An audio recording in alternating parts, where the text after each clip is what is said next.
Hey everyone, it's Bunchkin here. Welcome back to Lords Mobile. Now, the Sigils event, as I hope all of you are aware of, recently came out. I've been working, a little hard on it. I ran out of tomes, so I went ahead and went back to the army leadership tree for now. But, anyway, it makes me wonder, what is going to be in the future of Lords Mobile? What are their future updates going to be? And so I thought that I would go ahead and compile a list of things that I think will be released, as well as things that I really don't think will be released, but would be neat. I'm looking at you, IGG. Maybe you should take a few things that I say to heart, because I think that I've got a couple neat ideas coming out. So without further ado, here is my list of things that I think should or will happen in future updates. Right here we have a little island, and next to it is a lot of water. See that right there? Lake water right here. All this stuff. We got some shores, we got some lakes. All these tiles do is prevent people from porting to them. That's all. They serve no purpose. And water, well, it doesn't quite take up 70% of the map like water does on our actual Earth, but it does take up a fair amount of space, and I feel like they could possibly do something with that. Like how we have monsters there. There's a monster right here. Good old snow beast right there. Now, right here, you're not going to see a snow beast. Over here, you will not see a snow beast. You're not going to see any monsters right now. What I would hope is that somewhere down the line, there would be something like maybe a monster that spawns exclusively in lakes, because it would encourage people to port around a little more and maybe try to fight for certain areas other than just Wonders provinces, because, come on, that gets kind of old eventually and people just port around them and all that stuff. Or maybe, goodness, I lost track of the water, so who knows, maybe picture water there, Babbling Brooks. That's, wow, perfect, I found it. This could be an area that if you had maybe a special castle, you could port onto it, or something like that, or maybe a special type of port, something that would allow you to be on lake water. I think that would be a pretty cool thing. Next up, you've had a hard day. You haven't managed to get your login today, and so you haven't checked your gifts, and you get on, and this is a bad example because I recently opened them, but you hit 300 gifts, and now you don't have the ability to collect more, and somebody right after you hit 300 gifts just decided to go on a giant spending spree. So those 10-20 gold boxes that you could have just had are no longer, you don't get them. That's it, because you hit all 300 gifts. What I'm thinking is that maybe in a future research tree update, you could potentially have something that expands the amount of gifts that you can hold in one go. Right now, the limit's 300. It's 300 for everyone. It's 300 for your grandma if she just starts the game and everything. I don't know. I sound like a used car salesman. I'm sorry about that. But it doesn't seem too unlikely. If you look at the military command right here, you get some... Oh, right there. You can increase your stamina limit. And then there's other things that have just helped out with smaller little side things that build up and then max out. Like you can max out the energy on your monster hunting energy. And things such as that, where I'm getting kind of close to that. But there's not one yet for gift increases, and I think that could possibly be in a future update. Familiars, the things that we're going to just go ahead and in the game just ruin it for everyone, but then, ended up not quite, because you found out that it wasn't quite as worth it to smack someone with a kiss of death.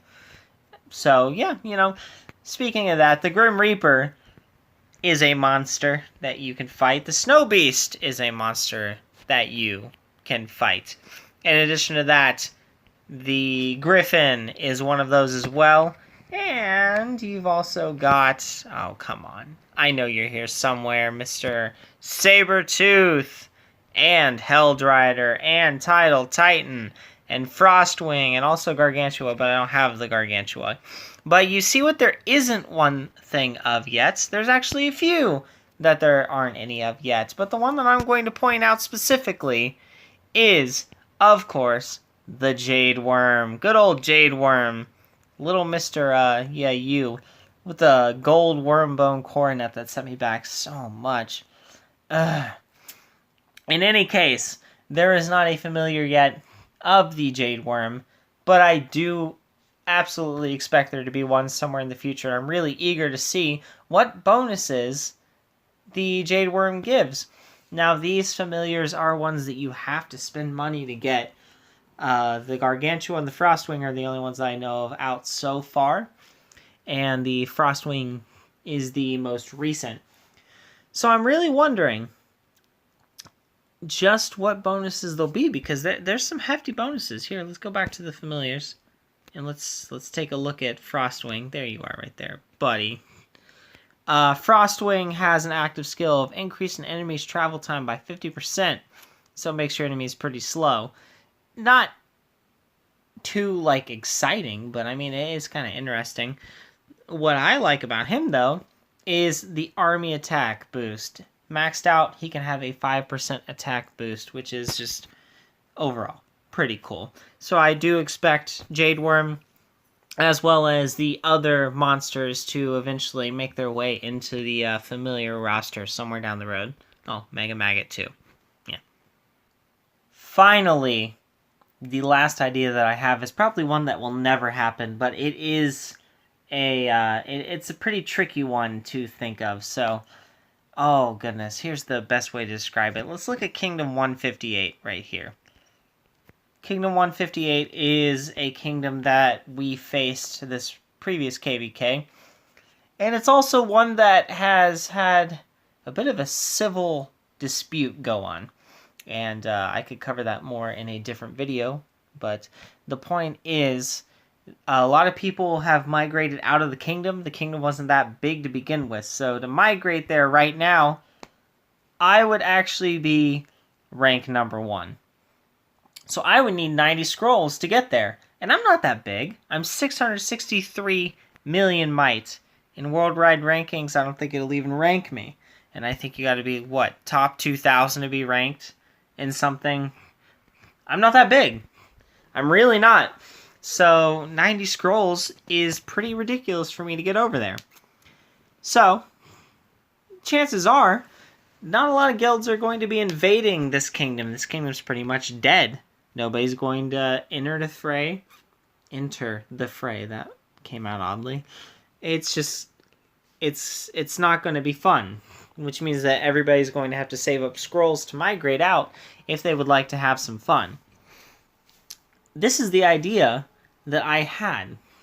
So say Kingdom 158 would be paired with a larger kingdom. Now, this is where things get kind of difficult. Say Kingdom 158 were paired with my kingdom. So suddenly, everybody in my kingdom and everybody in Kingdom 158's kingdom are all grouped together into one ranking system. They're not in the same kingdom. Aside from this, they do not share the same kingdom whatsoever. The point of this is that if somebody wanted to migrate to Kingdom 158, instead of it calculating only Kingdom 158's rankings, it would calculate both of them together. Which means that if somebody wanted to migrate over to Kingdom 158 and they were, say, 663 million might, like I am, say I weren't in my current kingdom of Kingdom 150, say I was in Kingdom 1, and I looked at Kingdom 158 and I was like, hey, I think I want to go to Kingdom 158. I would look at the rankings and see what it would cost to migrate over there, and it would calculate me to be ranked 45th instead of 1st. Now, this adds a little bit of mystery to the kingdom that you would be migrating to, because you would not know just how strong the kingdom is.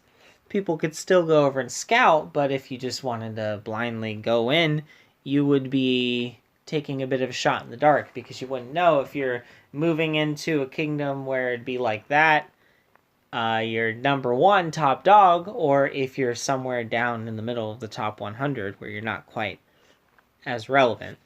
But the point is this would add a little bit of a mix because people would be able to migrate in. And I know that some people are worried that that would just cause both the kingdoms to die out eventually because they'd be sharing things. So what would happen is every couple of weeks, each kingdom would just get paired up with a different kingdom. So every 2 weeks or so, it would be kind of like Russian roulette because you could be ranked 45th right now, and then out of nowhere, after 2 weeks, I guess not out of nowhere, after a couple weeks, you can end up being paired with the same kingdom that BRR happens to be in right there. And so it would be entirely random.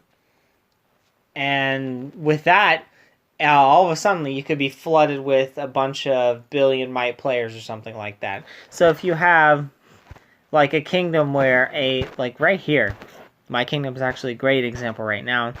Somebody right here, he had to spend 90 scrolls to get in just because his guild wanted to come over. But now that he's here, chances are nobody's going to come in to challenge him because any guild that has a player that large typically has other players that are around that size, and I doubt that somebody else is going to want to spend 90 scrolls just to come to an area like this. But if we were randomly paired up with, let's see, CAE's kingdom or something like that, then suddenly it would be a lot cheaper for someone to migrate in and challenge this guild that just appeared with the 1.7 billion might player. It would add a lot more suspense to the game because you never know. You could fall asleep one night in your number one ranking in your kingdom, wake up the next day, and boom, you've been zeroed because BRR migrated in overnight. So that is my final idea on what I think could happen in future updates, or what I think should happen in future updates, because it would be fun and add little mixes to the game. Let me know any ideas that you have down in the comments below, because I'm really interested in hearing what you have to say. And, you know, I actually do read the comments, and I love you all. Until the next video, bye.